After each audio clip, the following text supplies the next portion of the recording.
So in this clip, I'm going to show you how I set up my Fibonacci, and I'm going to show you how I put the levels into the trading method that I use. Now, when I say Fibonacci's, I mean two. I use the standard Fibonacci and I use the Fibonacci channel, and I alter a little bit the standard settings that are set by default. So we'll go into TradingView. I'll quickly show you where the Fibonacci tool is, and I'll show you how to set it up. So that way we're getting prepared for all the techniques that I'm going to show you in the next few clips. So let's go into TradingView and we'll get stuck into the setting up of the Fibonacci's. So here we are on the TradingView homepage. What you want to do is just click on that box there and then just click on any of these. Gold, that gold will do. Go to this little box on the right, launch the full chart. Once you've launched that chart, I'll show you where you find your Fibonacci tool, which is up in the top left-hand corner here. That's this one here. Click on that and you can see that's usually how it's going to be set, something like that. They set them like that by default on this platform. So I changed mine. I set it a little bit different. If you right-click anywhere on one of those lines and you go to the bottom here, settings, and then what you want to do, what I do, I change these settings. So first of all, I take away these ones. I don't use those ones. And then here, the first one is 0.1. The next one, I change to 0.236. Under 0.236, I have 0.25, and I'll explain to you later why I use that 0.25. Under 0.25, I have 0.382, so just change that to 0.382. Under 0.382, I have 0.5, so 0.5. Under 0.5, I have 0.618, 0.618. Under 0.618, you'll have to click on this little box here, and there in that box you want to enter 0.75, so 0.75, and under that you click the next little box and add another level in there.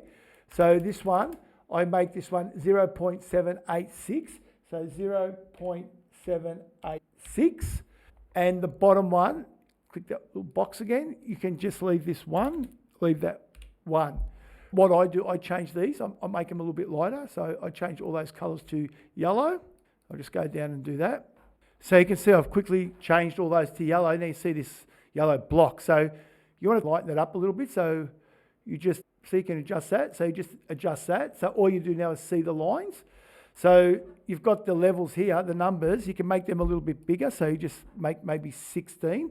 Makes them a little bit bigger. I like to have them on the right-hand side. So if you click there, you can put them to the right. Next thing you want to do is go up to the top here. Click on this little box here. And I like to make them so that they don't stand out too much. So once you've done that, just come down to the bottom here, templates, and you just save as, and you just create a new one. There you go, my new fib levels.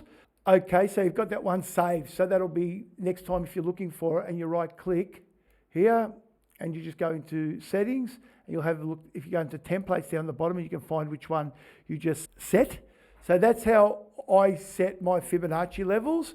I'll go into the other videos in more detail why I've put the quarters in there. So I've got like 75 and 25.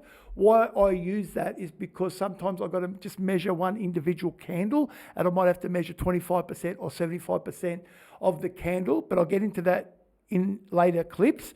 Now let's get into the fib channel. So if you have a look to the left here, if you click on that, that's actually your fib channel. So that's set by default too. So I like to change this to the way I set it. So just right click there, go into settings, and the same thing. And this is how you want to set this one. You want to set it exactly as the way you set your standard fib. So we'll just take these out. And then on the left here, first one we'll leave 0. Then this one will change to 0.236. I'll just quickly go over these again. 0.236. The next one is going to be 0.25. So just change that to 0.25. Under 0.25, you've got 0.382. So change that to 0.382. Under 0.382, you've got 0.5. So 0.5. Under 0.5, you want to change that one to 0.618, 0.618. Under the 0.618, click on that little white box, and there you want to add 0.75, 0.75. Under 0.75, click that little box, open up a new one, and you can put 0.786, 0.786, and click the little box again to open another one, and in there you just change that to 1. You can screenshot this and go through this yourself. I like to keep these yellow, the same as my other fib. So if you just go down here and click on all these boxes and click them yellow. So that's how I set my Fibonacci tools up. Now we've got this set, I'm really looking forward to showing you how I use them in the next couple of clips. I hope you enjoyed this one. Like and subscribe. Entertainment purposes only, not financial advice. And I'll see you in the next clips. Thanks very much, guys.